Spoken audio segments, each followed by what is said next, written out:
It's the start of a groundbreaking conference which has never been held in the UK before. With addiction alongside drink and drug abuse the big issues on the agenda. Hi, welcome to War Stories. Thank you very much.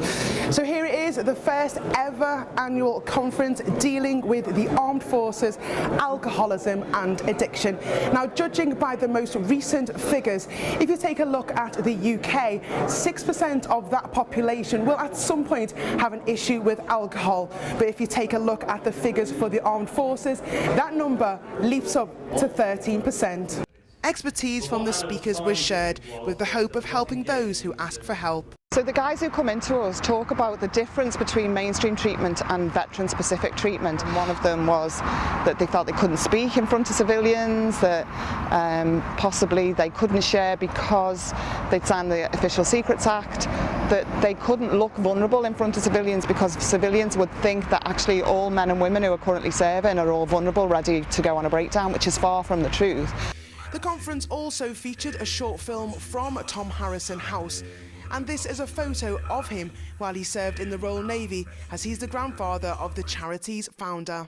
Tom Harrison House started because I'd seen an increase of servicemen come through our supported housing project, and we seen that they needed some more support than actually we were able to provide, and there was actually nothing within the country.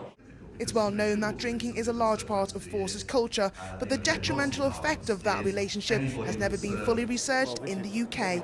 Well, I mean, part of the problem with research is one of funding. Hopefully people will start to invest more in the research and we can begin to understand why people are consistently drinking more in the veterans population. For some of the 4.6 million veterans in the UK, it's an easy transition to civilian life, but for others, it's more difficult. Well, I've been to 2 regulatory rehab centres before, and they did keep me clean for a bit, but there was stuff I could talk about, like my addiction, but stuff I wasn't sure to talk about, like stuff from the army. The drink, the drugs, the prisons, the hospitals, the asylums, the homeless living on the streets. And what advice would you give to people in the military? Well, my advice to you is, if you think you've got a problem in the army, you need to get it sorted out. Because once you come onto civilian street, this is where it's all going to start for you. You'll have no chance on civilian street. Trust me, you'll have no chance on civilian street.